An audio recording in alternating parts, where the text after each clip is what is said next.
Okay, listen. Then next module ആണ് second മൊഡ്യൂളാണ് correlation analysis എന്നുള്ളത്. Correlation and regression എന്നുള്ളതാണ് second module. അതിൽ first correlation എന്നുള്ളത്. കോറിലേഷൻ എന്നുള്ളത് നമുക്ക് സിമ്പിൾ ആയിട്ട് അറിയാം, നമ്മൾ ഓൾറെഡി ഡീറ്റെയിൽ ആയിട്ട് പഠിച്ചതാണ്. അതുകൊണ്ട് കൺസെപ്റ്റുകൾ മാത്രം ഇങ്ങനെ ജസ്റ്റ് പറഞ്ഞു പോവുക. ഇമ്പോർട്ടൻ്റ് ആയിട്ട് ഓരോ മെത്തേഡ്സിലും ഓരോ പ്രോബ്ലംസും ഇങ്ങനെ ജസ്റ്റ് ഒന്ന് ഡിസ്കസ് ചെയ്ത് പോകും. ഓക്കെ, ബാക്കിയുള്ള നിങ്ങൾ നോട്ട്സ് ഡീറ്റെയിൽ ആയിട്ട് നോക്കുക. എന്തെങ്കിലും ഡൗട്ട്സ് ഉണ്ടെങ്കിൽ കോൺടാക്ട് ചെയ്യാം. ഓക്കെ, ദെൻ അതിൽ സെക്കൻഡ് മൊഡ്യൂൾ ഫസ്റ്റ് ആണ് കോറിലേഷൻ അനാലിസിസ് എന്നുള്ളത്. കോറിലേഷൻ എന്ന് പറഞ്ഞാൽ നമ്മൾക്ക് ഓൾറെഡി അറിയാം, find out the relationship between two or more variables ആണ്. ഓക്കെ, രണ്ടോ അതിലധികമോ വേരിയബിൾസ് തമ്മിലുള്ള റിലേഷൻഷിപ്പ് ഐഡന്റിഫൈ ചെയ്യാൻ വേണ്ടിയിട്ടാണ് നമ്മൾ കോറിലേഷൻ ചെയ്യുക എന്ന് പറഞ്ഞാൽ. രണ്ടോ അതിലധികം വേരിയബിൾസ് തമ്മിൽ റിലേഷൻഷിപ്പ് ഉണ്ടോ അല്ലെ അതിന്റെ ഡിഗ്രി ഓഫ് റിലേഷൻഷിപ്പ് ഫൈൻഡ് ചെയ്യാൻ വേണ്ടിയിട്ടാണ് നമ്മൾ സാധാരണ കോറിലേഷൻ ചെയ്യാറ്. അപ്പോൾ കോറിലേഷൻ എന്നുള്ളത് വാല്യൂ എപ്പോഴും വരിക -1 to +1 ആണ്. ഓക്കെ, -1 മുതൽ +1 വരെയാണ് കോറിലേഷന്റെ സ്കെയിൽ എന്ന് പറഞ്ഞാൽ. ഈ കോറിലേഷൻ ചെയ്യുമ്പോൾ എപ്പോഴും ശ്രദ്ധിക്കേണ്ടത് -1ന്റെ അടിയിലേക്കും +1ന്റെ മുകളിലേക്കും പോവുകയാണെങ്കിൽ കോറിലേഷനിൽ നിങ്ങൾ കോറിലേഷനിൽ പ്രോബ്ലം ഉണ്ട് എന്നാണ് മനസ്സിലാക്കേണ്ടത്. ചെയ്ത് കൊടുത്ത മിസ്റ്റേക്സ് ഉണ്ട് എന്നാണ് മനസ്സിലാക്കേണ്ടത്. ഓക്കെ, ഇപ്പൊ കോറിലേഷന്റെ വാല്യൂ എപ്പോഴും -1ന്റെയും +1ന്റെയും ഇടയിലുള്ള വാല്യൂസ് ആണ് വരിക. 0യും വരും. 0 വന്നാൽ there is no correlation between two variables എന്നാണ്. ഓക്കെ, +1 ആണെങ്കിൽ there is a perfect correlation variables എന്നാണ്. -1 ആണെങ്കിൽ there is a perfect negative correlation between the variables എന്നുള്ളതാണ്. ഇപ്പൊ സിമ്പിൾ ആയിട്ട് ആ കോറിലേഷൻ എന്നുള്ള കൺസെപ്റ്റ് ഇത്രേ ഉള്ളൂ. Find out the relationship between two or more variables ആണ്. നമ്മൾക്ക് തന്നിരിക്കുന്ന ആ രണ്ട് വേരിയബിൾസ് തമ്മിൽ റിലേഷൻഷിപ്പ് ഉണ്ട് എന്നാണ്. ഒന്നുള്ള ചേഞ്ചസ് മറ്റേതിന്റെ ചേഞ്ചസിനെ അഫക്റ്റ് ചെയ്യണ്ടേ. ഇപ്പൊ പ്രൈസും ഡിമാൻഡും തമ്മിൽ ചേഞ്ചസ് ഉണ്ട്. പ്രൈസ് ഇൻക്രീസ് ചെയ്യുന്നതനുസരിച്ച് ഡിമാൻഡിനെ അഫക്റ്റ് ചെയ്യണ്ടേ, അല്ല പ്രൈസും സപ്ലൈയും റിലേഷൻഷിപ്പ് എന്നാണ് പറയുന്നത്. ഓക്കെ, എത്രത്തോളം റിലേഷൻഷിപ്പ് ആണെന്നൊന്നും പറഞ്ഞാൽ there is ഒരു ഡിഗ്രി ഓഫ് റിലേഷൻഷിപ്പ് ആണ് പറയുന്നത്. ഓക്കെ, കോറിലേഷൻ എന്നുള്ളത്. ഓക്കെ, നോക്കാം not. two or more variables are correlated if the changes in one variable results in a corresponding changes in other variables. Okay, രണ്ടും അധികം variables നമ്മൾ correlated ആണ് എന്ന് പറയണമെങ്കിൽ okay, change one variable corresponding changes to other variable ആണ്. ഒരു വേരിയബിളിൽ ഉണ്ടാകുന്ന ചേഞ്ചസ് മറ്റൊരു വേരിയബിളിൽ ഒരു കറസ്പോണ്ടിങ് ചേഞ്ചസ് ഉണ്ടാക്കുകയാണെങ്കിൽ അതിനെ നമുക്ക് ഈ രണ്ട് വേരിയബിൾസും കോറിലേറ്റഡ് ആണ് എന്ന് പറയാൻ പറ്റും. ഒരു വേരിയബിൾസ് എന്തെങ്കിലും ഒരു ചേഞ്ചസ് വരികയാണെങ്കിൽ ഉണ്ടാവുമെങ്കിൽ കറസ്പോണ്ടിങ് ആയിട്ട് മറ്റേ വേരിയബിൾസിനും അത് അഫക്റ്റ് ചെയ്യുകയാണെങ്കിൽ അവിടെ നമുക്ക് കോറിലേഷൻ ഉണ്ട് എന്ന് പറയാൻ പറ്റും. നമുക്കറിയാം പ്രൈസിൽ എന്തെങ്കിലും ചേഞ്ചസ് ഉണ്ടായാൽ ഡിമാൻഡിൽ ഓട്ടോമാറ്റിക്കായിട്ട് ചേഞ്ചസ് ഉണ്ടാവും. ഓക്കെ, ഇങ്ങനെ പറയാനാണ് നമ്മൾ കോറിലേറ്റഡ് വേരിയബിൾസ് എന്ന് പറയുന്നത്. ദെൻ ഒരു ഡെഫിനേഷൻ ആണ് അക്കോർഡിംഗ് ടു സിംപ്സൺ ആൻഡ് കഫ്കന്റെ ഡെഫിനേഷൻ ആണ്. Correlation analysis deals with association between two or more variables. Okay, deals with association between two or more variables. രണ്ടോ അതിലധികം വേരിയബിൾസ് നമ്മൾ ഒരു അസോസിയേഷൻ ആണ് എന്താ ഡീൽ ചെയ്യണേ, ഈ കോറിലേഷൻ എന്നുള്ളതിൽ ഡീൽ ചെയ്യണേ. ഈ കോറിലേഷൻ അനാലിസിസിൽ നമ്മൾ ഡീൽ ചെയ്യണേ രണ്ടോ അതിലധികം വേരിയബിൾസ് തമ്മിലുള്ള അസോസിയേഷൻ ആണ് അല്ലെങ്കിൽ റിലേഷൻ ആണ് നമ്മൾ ഈ ഒരു കോറിലേഷനിൽ ഫുൾ ആയിട്ട് നമ്മൾ ഡീൽ ചെയ്യണേ. Then next ഒരു definition കൂടെ സിമ്പിൾ ആയിട്ട് പറയണ്ടേ. Correlation analysis attempt to determine the degree of relationship between the variables ആണ്. attempt to determine the degree of relationship ആണ്. രണ്ടോ അതിലധികം വേരിയബിൾസ് തമ്മിലുള്ള ഡിഗ്രി ഓഫ് റിലേഷൻഷിപ്പ് ആണ് ഈ കോറിലേഷൻ അനാലിസിസിൽ നമ്മൾ ഫൈൻഡ് ചെയ്യണേ. ഒരു ഡിഗ്രി ആണ്, എത്രത്തോളം റിലേഷൻഷിപ്പ് ഉണ്ട് ഈ +1ന്റെയും -1ന്റെയും ഇടയിൽ എത്രത്തോളമാണ് ഈ രണ്ട് വേരിയബിൾസ് തമ്മിൽ റിലേഷൻഷിപ്പ് ഉള്ളത് എന്നാണ് നമ്മൾ ഈ കോറിലേഷൻ അനാലിസിസിൽ ഫൈൻഡ് ചെയ്യണത്. നെക്സ്റ്റ് വൺ ആണ് കോറിലേഷനിൽ വരുന്നതാണ് കോറിലേഷൻ കോഎഫിഷ്യന്റ് എന്നുള്ളത്. കോറിലേഷൻ കോഎഫിഷ്യന്റ് കാണാനാണ് നമ്മളോട് ചോദിക്കുക. നമ്മളോട് കോറിലേഷൻ എന്ന് പറഞ്ഞാൽ കോറിലേഷൻ കോഎഫിഷ്യന്റ് കാൽക്കുലേറ്റ് ചെയ്യാം.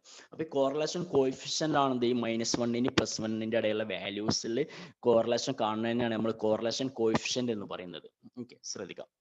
The numerical measurement showing the degree of correlation between two or more variables is called a correlation coefficient. Correlation coefficient ranges between -1 and +1. ഒരു numerical measurement ആണ്, degree of correlation calculate ചെയ്യാനുള്ള ഒരു numerical measurement ആണ് correlation coefficient എന്ന്. എത്ര degree correlation ഉണ്ട് എന്ന് calculate ചെയ്യാനുള്ള ഒരു ന്യൂമറിക്കൽ മെഷർമെന്റിനെയാണ് നമ്മൾ കോറിലേഷൻ കോഎഫിഷ്യന്റ് എന്ന് പറയുന്നത്.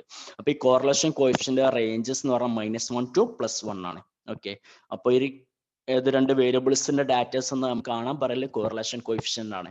അപ്പൊ ഈ കോറിലേഷൻ കോഎഫിഷ്യന്റ് പറഞ്ഞ ന്യൂമറിക്കൽ മെഷർമെന്റ് ആണ്. കോറിലേഷന്റെ ഡിഗ്രി കാൽക്കുലേറ്റ് ചെയ്യുന്ന ഒരു ന്യൂമറിക്കൽ മെഷർമെന്റ് ആണ് കോറിലേഷൻ കോഎഫിഷ്യന്റ് എന്നുള്ളത്. ഇതിന്റെ വാല്യൂസ് എപ്പോഴും -1 to +1 വരെ ആയിരിക്കും. ഓക്കെ,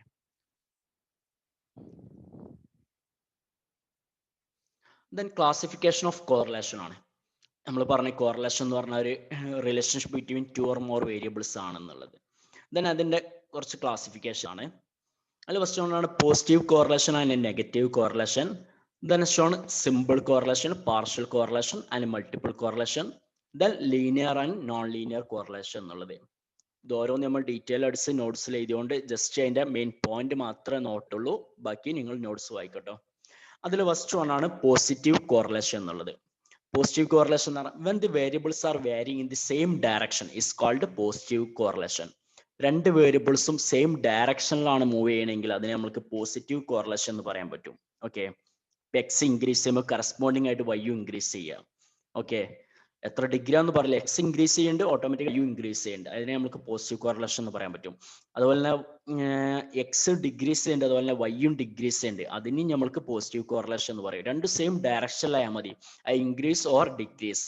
രണ്ടും കൂടുകയാണെങ്കിൽ അതിനെ നമുക്ക് പോസിറ്റീവ് കോറിലേഷൻ എന്ന് പറയാൻ പറ്റും, രണ്ടും കുറയാണെങ്കിൽ അതിനെ നമുക്ക് പോസിറ്റീവ് കോറിലേഷൻ എന്ന് പറയും. രണ്ടും ഡയറക്ഷനിലായിരിക്കണമെന്നേ ഉള്ളൂ. എക്സ് 10 വെച്ചിട്ട് കൂടാവും, പക്ഷെ കറസ്പോണ്ടിങ് ആയിട്ട് വൈ എന്താവും 5 അല്ലെങ്കിൽ 2 വെച്ചിട്ടാവും കൂടുക. അങ്ങനെയാണെങ്കിലൊക്കെ നമുക്ക് എന്ത് ചെയ്യും, പോസിറ്റീവ് കോറിലേഷൻ എന്നാണ് പറയാൻ പറ്റുക. ഒന്നെങ്കിൽ രണ്ടും ഇൻക്രീസ് ചെയ്യുക അല്ലെങ്കിൽ രണ്ടും ഡിക്രീസ് ചെയ്യാം. ഓക്കെ, ദെൻ സെക്കൻഡ് ഒന്നാണ് നെഗറ്റീവ് കോറിലേഷൻ എന്നുള്ളത്. when the variables are moving in opposite direction is called negative correlation. വൈയും ഓപ്പോസിറ്റ് ഡയറക്ഷനിലാണെങ്കിൽ that is called negative correlation എന്നുള്ളത്. ഓക്കെ, എക്സ് ഇൻക്രീസ് ചെയ്യാനനുസരിച്ച് കറസ്പോണ്ടിങ് ആയിട്ട് എന്താണ് വൈ ഡിക്രീസ് ചെയ്യാം. ഓക്കെ, അങ്ങനെയാണെങ്കിൽ നമുക്ക് അതിനെ നെഗറ്റീവ് കോറിലേഷൻ എന്ന് പറയാൻ പറ്റും. വൈ ഇൻക്രീസ് ചെയ്യുകയാണെങ്കിൽ എക്സ് ഡിക്രീസ് ചെയ്യുക. അങ്ങനെ ഓപ്പോസിറ്റ് ഡയറക്ഷനിലാണ് ഈ വേരിയബിൾസ് മൂവ് ചെയ്യണമെങ്കിൽ അതിനെയാണ് നമുക്ക് നെഗറ്റീവ് കോറിലേഷൻ. ഇപ്പോൾ പ്രൈസും ഡിമാൻഡ് നമുക്കറിയാം, പ്രൈസും ഡിമാൻഡ് നെഗറ്റീവ് കോറിലേഷൻ ആണ്. പ്രൈസ് ഇൻക്രീസ് ചെയ്യുമ്പോൾ ഓട്ടോമാറ്റിക്കായി ഡിമാൻഡ് ഡിക്രീസ് ചെയ്യും എന്നുള്ളത്. ഓക്കെ, അപ്പോൾ അതൊരു നെഗറ്റീവ് കോറിലേഷൻ എക്സാമ്പിൾ ആണ്. ഒന്ന് ഇൻക്രീസ് ചെയ്യുമ്പോൾ മറ്റൊന്ന് ഡിക്രീസ് ചെയ്യണം, അല്ലെങ്കിൽ ഒന്ന് ഡിക്രീസ് ചെയ്യുമ്പോൾ മറ്റൊന്ന് ഇൻക്രീസ് ചെയ്യുകയാണെങ്കിൽ that is called negative correlation. Then next one ആണ് simple correlation എന്നുള്ളത്. In correlation analysis only 2 variables are studied. ഓക്കെ, നമ്മൾ ഈ കോറിലേഷൻ അനാലിസിസ് 2 വേരിയബിൾസ് വെച്ചിട്ട് മാത്രമാണ് നമ്മൾ സ്റ്റഡി കണ്ടക്ട് ചെയ്യുകയാണെങ്കിൽ that is called simple correlation എന്നുള്ളത്. ഇപ്പോൾ എക്സും വൈയും മാത്രമേ, പ്രൈസും ഡിമാൻഡും മാത്രമേ ഉള്ളൂ, അല്ലെങ്കിൽ പ്രൈസും സപ്ലൈയും മാത്രമേ ഉള്ളൂ, അല്ലെങ്കിൽ അഡ്വർടൈസ്മെന്റ്സും സെയിൽസും മാത്രമേ ഉള്ളൂ, അങ്ങനെയാണെങ്കിൽ നമുക്ക് അതിനെ സിമ്പിൾ കോറിലേഷൻ എന്ന് പറയാൻ പറ്റും. 2 വേരിയബിൾസ് വെച്ചിട്ടാണ് മാത്രമാണ് നമ്മൾ ഈ സ്റ്റഡി കണ്ടക്ട് ചെയ്യണമെങ്കിൽ that is called simple correlation എന്നുള്ളത്. The next one ആണ് multiple correlation. Okay, multiple correlation. In a correlation analysis, if 3 or more variables are studied simultaneously is called a multiple correlation. Okay, multiple correlation 3 or more variables വെച്ചിട്ടാണ് നമ്മൾ ഈ study conduct ചെയ്യുകയാണെങ്കിൽ that is called multiple correlation എന്നുള്ളതാണ്. Simple correlation പറഞ്ഞാൽ only 2 variables ആണെങ്കിൽ simple correlation. Then 3 അതിലധികം variables വെച്ചിട്ടാണ് നമ്മൾ ഈ സ്റ്റഡി കണ്ടക്ട് ചെയ്യുന്നത് എങ്കിൽ അതിനെ നമുക്ക് മൾട്ടിപ്പിൾ കോറിലേഷൻ എന്ന് പറയാൻ പറ്റും. ഓക്കെ, ഇതിൽ ഒരു സൈഡിൽ ഒരു വേരിയബിളും മറ്റ് റിമൈനിങ് വേരിയബിൾസ് ഒക്കെ അതർ സൈഡ്സിലാവും. ഇപ്പൊ yield and rainfall and temperature, ഇപ്പൊ ഈൽഡ് വൺ സൈഡിൽ റെയിൻഫാൾ ആൻഡ് ടെമ്പറേച്ചർ അതർ സൈഡിൽ. അപ്പൊ ഈ റെയിൻഫാളും ടെമ്പറേച്ചറും ഈൽഡിനെ എങ്ങനെ അഫക്റ്റ് ചെയ്യുന്നു എന്നാണ് നമ്മൾ ഈ ഒരു മൾട്ടിപ്പിൾ കോറിലേഷനിൽ നമ്മൾ സ്റ്റഡി ചെയ്യുക. ഓക്കെ, ഒരു ഡിപ്പെൻഡന്റ് വേരിയബിളും റിമൈനിങ് ഒക്കെ നമ്മൾ ഇൻഡിപെൻഡന്റ് വേരിയബിൾ ആയിട്ട് നമ്മൾ കൺസിഡർ ചെയ്യും. ഓക്കെ, എന്നിട്ട് ഇന്നിലധികം വരുന്ന ഇൻഡിപെൻഡന്റ് വേരിയബിൾ നമ്മൾ ഈ ഡിപ്പെൻഡന്റ് വേരിയബിളിനെ എങ്ങനെ അഫക്റ്റ് ചെയ്യുന്നു എന്നാണ് നമ്മൾ സ്റ്റഡി ചെയ്യുക. ഓക്കെ, എത്രത്തോളം റിലേഷൻഷിപ്പ് ഉണ്ട് ഈ റെയിൻഫാളും ടെമ്പറേച്ചറും മാറുന്നതനുസരിച്ച് ഈൽഡിന് എത്രത്തോളം അഫക്റ്റ് ചെയ്യുന്നുണ്ട് എന്നുള്ളതാണ് നമ്മൾ ഈ ഒരു കോറിലേഷനിൽ നമ്മൾ സ്റ്റഡി ചെയ്യുക, മൾട്ടിപ്പിൾ കോറിലേഷനിൽ നമ്മൾ സ്റ്റഡി ചെയ്യുക. ഓക്കെ, ഐ തിങ്ക് സൗണ്ട് ഒക്കെ ക്ലിയർ അല്ലേ? ക്ലിയർ ആണ്. ഓക്കെ, നെക്സ്റ്റ് ഒന്നാണ് പാർഷ്യൽ കോറിലേഷൻ എന്നുള്ളത്. ഈ പാർഷ്യൽ കോറിലേഷനും മൾട്ടിപ്പിൾ കോറിലേഷനും മാറിയത് പാർഷ്യൽ കോറിലേഷനും 3 or more വേരിയബിൾസ് തന്നെയാണ്. നോക്കുക, in correlation analysis we recognise more than 2 variables but consider 1 dependent variable and 1 independent variable and keeping the other independent variables as constant. Okay, ഈ partial കോറിലേഷനും more than 2 വേരിയബിൾസിന്റെ സ്റ്റഡിയാണ് partial കോറിലേഷനും ചെയ്യുന്നത്. പക്ഷെ ഇവിടെ ചെറിയ ഡിഫറൻസ് ഉണ്ട്. ഇവിടെ 1 ഡിപെൻഡന്റ് വേരിയബിളും ആൻഡ് 1 ഇൻഡിപെൻഡന്റ് വേരിയബിളും ആണ്. Keeping other independent variable are constant ആണ്.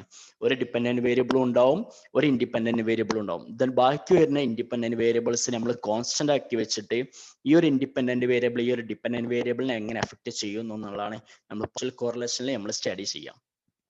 ഓക്കെ, രണ്ടിലധികം വേരിയബിൾസ് പാർഷ്യൽ കോറിലേഷൻ ഉണ്ടാവും. പക്ഷെ ഒരു ഡിപ്പെൻഡന്റ് വേരിയബിളും ആയിരിക്കും, ഒരു ഇൻഡിപെൻഡന്റ് വേരിയബിളും ആയിരിക്കും.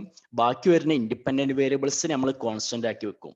ഓക്കെ, നമ്മളൊക്കെ ചെയ്യണമെന്നാണ് ഈ ഇൻഡിപെൻഡന്റ് വേരിയബിൾ ഡിപ്പെൻഡന്റ് വേരിയബിളിനെ എത്രത്തോളം അഫക്റ്റ് ചെയ്യുന്നു എന്നുള്ളതാണ് നമ്മൾ ഈ കോറിലേഷനിലൊക്കെ സ്റ്റഡി ചെയ്യുന്നത്. ഓക്കെ, അപ്പൊ ഒരു ഡിപ്പെൻഡന്റ് ഉണ്ടാവും, ഒരു ഇൻഡിപെൻഡന്റ് ഉണ്ടാവും. ബാക്കി ഒരു ഇൻഡിപെൻഡന്റ് വേരിയബിൾ നമ്മൾ കോൺസ്റ്റന്റ് ആക്കി വെച്ചിട്ട് ഈ ഒരു ഇൻഡിപെൻഡന്റ് വേരിയബിൾ ഈ ഒരു ഡിപ്പെൻഡന്റ് വേരിയബിളിനെ എത്രത്തോളം അഫക്റ്റ് ചെയ്യുന്നു എന്നുള്ളതാണ് നമ്മൾ പാർഷ്യൽ കോറിലേഷനിൽ കാൽക്കുലേറ്റ് ചെയ്യണം. നേരത്തെ എക്സാമ്പിൾ വെച്ചിട്ട് പറയുകയാണെങ്കിൽ ഫീൽഡ്, റെയിൻഫാൾ, ടെമ്പറേച്ചർ. ഇപ്പൊ ഈൽഡ് ആണ് നമ്മളെ ഡിപ്പെൻഡന്റ് വേരിയബിൾ. ഓക്കെ, ദെൻ റെയിൻഫാൾസ് നമ്മളൊരു ഇൻഡിപെൻഡന്റ് വേരിയബിൾ ആണ് നമ്മൾ സ്റ്റഡി ചെയ്യുന്നത്. ദെൻ ടെമ്പറേച്ചർ എന്നുള്ള ഇൻഡിപെൻഡന്റ് വേരിയബിൾ നമ്മൾ കോൺസ്റ്റന്റ് ആക്കി വെക്കുന്നു. എന്നിട്ട് റെയിൻഫാൾ എന്നുള്ള ഇൻഡിപെൻഡന്റ് വേരിയബിൾ നമ്മളെ ഈൽഡിനെ എത്രത്തോളം അഫക്റ്റ് ചെയ്യുന്നു എന്നുള്ളത് നമ്മൾ സ്റ്റഡി ചെയ്യണമെങ്കിൽ that is called partial correlation. Okay, അപ്പോൾ അവിടെ ഒരു independent variable remaining independent variable ഒക്കെ കോൺസ്റ്റന്റ് ആണ് എന്നുള്ളൊരു കൺസെപ്റ്റും കൂടെ വരും. ദെൻ അത്രയാണ് simple, multiple and partial correlation എന്നുള്ളതിൽ പറയാനുള്ളത്. ദെൻ നെക്സ്റ്റ് ഒന്നാണ് ലീനിയർ കോറിലേഷൻ എന്നുള്ളത്. In a correlation analysis, if the ratio of changes between two sets of variables is same, then it is called a linear correlation. The ratio of changes between two sets of variables is the same ratio changes ആണെന്നുണ്ടെങ്കിൽ അതിനെ നമുക്ക് linear correlation എന്ന് പറയാൻ പറ്റും. ഒരു same ratio changes ആണ് വരുന്നതെങ്കിൽ അതിനെയാണ് നമ്മൾ ലീനിയർ കോറിലേഷൻ എന്ന് പറയാം. ഒരു കോൺസ്റ്റന്റ് റേഷ്യോയിൽ സെയിം റേഷ്യോ ചേഞ്ചസ് ആണെന്നുണ്ടെങ്കിൽ that is called linear correlation എന്നുള്ളത്. ഓക്കെ, എക്സാമ്പിൾ പറയല്ലോ, ഇപ്പൊ എക്സിൽ 5 ഇങ്ങനെ കൂടുക, മറ്റേതിൽ 10 കൂടാണ്. എക്സിൽ 5 ഇങ്ങനെ കോൺസ്റ്റന്റ് ആയിട്ട് കൂടുക, ദെൻ വൈയിൽ 10 കോൺസ്റ്റന്റ് ആയിട്ട് കൂടാം. That is called linear correlation. ഒരു കോൺസ്റ്റന്റ് റേഷ്യോ ചേഞ്ചസ് അല്ലെങ്കിൽ സെയിം റേഷ്യോ ചേഞ്ചസ് ആണ് രണ്ട് വേരിയബിൾസിൽ കണ്ടിന്യൂ ചെയ്യുന്നുണ്ടെങ്കിൽ that is called linear correlation എന്നുള്ളത്. ദെൻ നെക്സ്റ്റ് വണ്ണുള്ളതാണ് നോൺ ലീനിയർ കോറിലേഷൻ എന്നുള്ളത്. In a correlation analysis, if the amount of changes in one variable does not bring the same ratio changes in the other variable is called non-linear. There does not bring the same ratio changes ആണ്. ഇവിടെ ഒരു same ratio changes ഒന്നുമില്ല. ഇവിടെ എന്താണ്, just ഒരു changes ഇങ്ങനെ continue ചെയ്യുന്നു. Same ratios അല്ലെങ്കിൽ കോൺസ്റ്റന്റ് വാല്യൂസ് ഒന്നുമല്ല ചേഞ്ചസ് ആണ്. എക്സിൽ അറ്റ് ടൈംസിൽ ആദ്യം 5 ഇൻക്രീസ് ചെയ്യും, പിന്നെ 2 ഇൻക്രീസ് ചെയ്യുന്നുണ്ട്, പിന്നെ 7 ആണ് ഇൻക്രീസ് ചെയ്യുന്നത്. പക്ഷേ ഒരു ഇൻക്രീസിങ് ട്രെൻഡ് ആണ്. നേരെ മറിച്ച് വൈയിലോ ഫസ്റ്റ് ഒരു 2 ആവും, പിന്നെ 5 ആവും, പിന്നെ 10 ആവും. ഓക്കെ, ഒരു കോൺസ്റ്റന്റ് റേഷ്യോ ചേഞ്ചസോ അല്ലെങ്കിൽ ഒരു റേഷ്യോ ചേഞ്ചസോ ഒരു കോൺസ്റ്റന്റ് വാല്യൂ ചേഞ്ചസോ ഒന്നല്ല, ജസ്റ്റ് ചേഞ്ചസ് ഉണ്ട് എന്നേ ഉള്ളൂ. That is called non linear correlation എന്നുള്ളത്. Does not bring the same ratio changes ആണെങ്കിൽ അതിന് നമുക്ക് നോൺ ലീനിയർ കോറിലേഷൻ എന്നും, ഒരു സെയിം റേഷ്യോ ചേഞ്ചസ് ആണെങ്കിൽ അതിന് നമുക്ക് ലീനിയർ കോറിലേഷനും എന്നും പറയാൻ പറ്റും. അപ്പൊ എത്രയാണ് ക്ലാസിഫിക്കേഷൻ ഓഫ് കോറിലേഷനിൽ നമ്മൾ ഡിസ്കസ് ചെയ്തത്. ഫസ്റ്റ് നമ്മൾ പറഞ്ഞ പോസിറ്റീവ് കോറിലേഷൻ. പോസിറ്റീവ് കോറിലേഷൻ എന്ന് പറഞ്ഞാൽ സെയിം ഡയറക്ഷനിൽ മൂവ് ചെയ്യുന്ന രണ്ട് വേരിയബിൾസ് ആണെങ്കിൽ അതിന് നമുക്ക് പോസിറ്റീവ് കോറിലേഷൻ എന്ന് പറയാൻ പറ്റും. ദെൻ നെഗറ്റീവ് കോറിലേഷൻ എന്ന് പറഞ്ഞാൽ ഒരു ഓപ്പോസിറ്റ് ഡയറക്ഷനിലാണ്, എക്സ് ഇൻക്രീസ് ചെയ്യുമ്പോൾ വൈ ഡിക്രീസ് ചെയ്യാണ്, അങ്ങനെ ഓപ്പോസിറ്റ് ഡയറക്ഷനിലാണ് മൂവ്മെന്റ് ഉണ്ടെങ്കിൽ അതിന് നമുക്ക് നെഗറ്റീവ് കോറിലേഷൻ എന്ന് പറയാൻ പറ്റും. ദ സിമ്പിൾ കോറിലേഷൻ എന്ന് പറഞ്ഞാൽ ഓൺലി 2 വേരിയബിൾസ് ആണ് നമ്മൾ സ്റ്റഡി ചെയ്യുന്നതെങ്കിൽ that is called simple correlation. Then multiple correlation എന്ന് പറഞ്ഞാൽ 3 or ആണ്, 3 അതിലധികം വേരിയബിൾസ് വെച്ചിട്ടാണ് നമ്മൾ സ്റ്റഡി ചെയ്യുന്നതെങ്കിൽ അതിനെ നമുക്ക് മൾട്ടിപ്പിൾ കോറിലേഷൻ എന്ന് പറയാൻ പറ്റും. ദെൻ പാർഷ്യൽ കോറിലേഷൻ എന്ന് പറഞ്ഞാൽ 2 അതിലധികം വേരിയബിൾസ് ഉണ്ടാവും, ഒരേ ഡിപ്പെൻഡന്റ് വേരിയബിൾ, ഒരു ഇൻഡിപെൻഡന്റ് വേരിയബിൾ, ബാക്കി വരുന്ന ഇൻഡിപെൻഡന്റ് വേരിയബിൾസ് ഒക്കെ കോൺസ്റ്റന്റ് ആയിരിക്കും. ദെൻ ലീനിയർ കോറിലേഷൻ എന്ന് പറഞ്ഞാൽ കോൺസ്റ്റന്റ് റേഷ്യോ ചേഞ്ചസ് ആണെന്നുണ്ടെങ്കിൽ that is called linear correlation. Then non linear എന്ന് പറഞ്ഞിട്ടുണ്ടെങ്കിൽ നോ കോൺസ്റ്റന്റ് റേഷ്യോ ചേഞ്ചസ് ആണെങ്കിൽ അതിനെ നമുക്ക് നോൺ ലീനിയർ കോറിലേഷൻ എന്നും പറയാൻ പറ്റും. Okay, then classification of correlation ഇത്രയാണ് പറയുന്നത്. ദെൻ നെക്സ്റ്റ് ഒന്നാണ് മെത്തേഡ്സ് ഓഫ് സ്റ്റഡിങ് കോറിലേഷൻ ആണ്. Okay, methods of studying correlation, correlation calculate ചെയ്യാനുള്ള മെത്തേഡ്സ് ആണ്. മെയിനായിട്ട് ഈ മെത്തേഡ്സിന് നമ്മൾ 2 മെത്തേഡ്സ് ആണ് മെയിനായിട്ട് നമ്മൾ ക്ലാസിഫൈ ചെയ്യുന്നത്. ഒന്ന് ഗ്രാഫിക് മെത്തേഡ്സും ഒന്ന് ആൾജിബ്രിക് മെത്തേഡ്സും. ഗ്രാഫിക് മെത്തേഡ്സ് പറഞ്ഞാൽ ഗ്രാഫ്സിലൂടെ നമ്മളിങ്ങനെ കോറിലേഷൻ കാൽക്കുലേറ്റ് ചെയ്യാന്നാണ്. പോസിറ്റീവ് കോറിലേഷൻ ആണോ, നെഗറ്റീവ് കോറിലേഷൻ ആണോ, അല്ലെങ്കിൽ പെർഫെക്റ്റ് പോസിറ്റീവ് കോറിലേഷൻ ആണോ, അല്ലെങ്കിൽ പെർഫെക്റ്റ് നെഗറ്റീവ് കോറിലേഷൻ ആണോ, ഹൈ ഡിഗ്രി കോറിലേഷൻ ആണോ, അതോ ലോ ഡിഗ്രി പോസിറ്റീവ് കോറിലേഷൻ ആണോ, ഗ്രാഫ്സിലൂടെ നമ്മൾ കാൽക്കുലേറ്റ് ചെയ്യുന്നതിനാണ് നമ്മൾ ഗ്രാഫിക് മെത്തേഡ് എന്ന് പറയാം. ദെൻ ആൾജിബ്രിക് മെത്തേഡ്സ് എന്ന് പറയാൻ നമുക്കറിയാം, മാത്തമാറ്റിക്കൽ ഇക്വേഷൻസ്, മോഡൽസും ഫോർമുലാസും വെച്ചിട്ട് നമ്മൾ കോറിലേഷൻ കാൽക്കുലേറ്റ് ചെയ്യുകയാണെങ്കിൽ അതിനെയാണ് നമ്മൾ ആൾജിബ്രിക് മെത്തേഡ് എന്ന് പറയാം. അപ്പൊ ഗ്രാഫിക് മെത്തേഡ്സിൽ കോറിലേഷൻ കാൽക്കുലേറ്റ് ചെയ്യാൻ 2 മെത്തേഡ്സ് ആണുള്ളത്. ഒന്ന് സ്കാറ്റർ ഡയഗ്രാം, സെക്കൻഡ് കോറിലേഷൻ ഗ്രാഫും. ഗ്രാഫിക് മെത്തേഡ്സിൽ 2 വരുന്നുണ്ട്, scatter diagram and correlation graph എന്നുള്ളത്. ദെൻ ആൽജിബ്രിക് മെത്തേഡ്സിൽ 3 എണ്ണമാണ് വരുന്നത്. മാത്തമാറ്റിക്കൽ ഇക്വേഷൻസ് വെച്ചിട്ട് ചെയ്യുന്നത്. ഒന്നാണ് പീസൺ കോഎഫിഷ്യന്റ് ഓഫ് കോറിലേഷൻ ഉണ്ട്, ദെൻ സ്പിയർമൻസ് റാങ്ക് കോറിലേഷൻ ഉണ്ട്, then third one concurrent deviation method ഉണ്ട്. ഓക്കെ, ഈ 3 ഇങ്ങനെ ടോട്ടൽ 5 മെത്തേഡ്സ് ആണ് കോറിലേഷൻ മെഷർ ചെയ്യാനുള്ള അല്ലെങ്കിൽ മെത്തേഡ്സ് ഓഫ് മെഷറിംഗ് കോറിലേഷനിൽ ഡിസ്കസ് ചെയ്യുന്നത്. അതിൽ 2 മെത്തേഡ്സ് ഗ്രാഫിക് മെത്തേഡ്സും ബാക്കി വരുന്ന 3 മെത്തേഡ്സ് ആൽജിബ്രിക് മെത്തേഡ്സും. ഓക്കെ, ഇത് ഓരോ ടെസ്റ്റിൽ ഓരോ ക്ലാസിഫിക്കേഷൻ ആയിട്ട് കൊടുത്തിട്ടുണ്ടാവുക. പക്ഷെ എന്തായാലും 5 മെത്തേഡ്സ് ഉണ്ടെന്ന് മനസ്സിലാക്കുക. അതിൽ 2 ഗ്രാഫ്സ് ആണ്, ബാക്കി 3 ഇക്വേഷൻസ് ആണ്. ഓക്കെ, അപ്പൊ ഇതിൽ ഓരോന്നും ഞാൻ നോക്കുക. ഫസ്റ്റ് ഒന്നാണ് സ്കാറ്റർ ഡയഗ്രാം. നോക്കുക. This is the simplest methods for ascertaining the correlation between variables. Under these methods, all values of the 2 variables are plotted in a chart in the form of dots. Therefore, it is also known as dot charts. By observing this scatter of the various dots, we can form an idea that whether the variables are related or not. Scatter diagram. Scatter ആയിട്ട് കിടക്കുന്ന കുറച്ച് diagrams ആണ്, ചിഹ്നമായിട്ട് കിടക്കുന്ന കുറച്ച് വെച്ചിട്ടാണ്.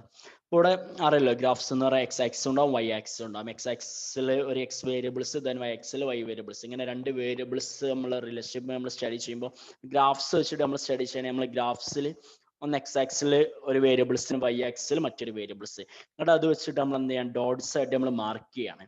Okay, X 2 ആകുമ്പോൾ വൈൻ്റെ value എത്രയാണ്, 5 ആണോ 6 ആണോ, കറസ്പോണ്ടിങ് ആയിട്ട് ഓരോ ഡോട്ട്സ് വെച്ചിട്ട് നമ്മളിങ്ങനെ മാർക്ക് ചെയ്യും. എന്നിട്ട് മാർക്ക് ചെയ്ത് കഴിഞ്ഞാൽ അതിൻ്റെ ആ ഡോട്ട്സിന്റെ ഫോംസ് വെച്ചിട്ട് നമുക്ക് എന്താണ് ഈ കോറിലേഷൻ, ഈ 2 വേരിയബിൾസ് നമ്മൾ റിലേഷൻഷിപ്പ് ഉണ്ടോ ഇല്ലെന്ന് നമുക്ക് ഐഡന്റിഫൈ ചെയ്യാൻ പറ്റും, അല്ലെങ്കിൽ പറയാൻ പറ്റും.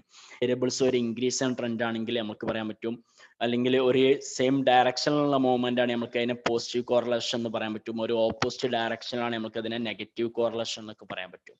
അങ്ങനെ ഡോട്ട്സ് വെച്ചിട്ട് നമ്മൾ മാർക്ക് ചെയ്തിട്ട് എക്സ് വേരിയബിളിൽ എക്സ് ആക്സിസിൽ ഒരു വേരിയബിൾ, ദെൻ വൈ ആക്സിൽ മറ്റൊരു വേരിയബിൾ, എന്നിട്ട് അത് വെച്ചിട്ട് ഡോട്ട്സ് വെച്ചിട്ട് നമ്മൾ മാർക്ക് ചെയ്തിട്ട് നമ്മൾ കോറിലേഷൻ കാൽക്കുലേറ്റ് ചെയ്യുകയാണെങ്കിൽ അതിനെയാണ് നമ്മൾ സ്കാറ്റർ ഡയഗ്രാം എന്ന് പറയുന്നത്.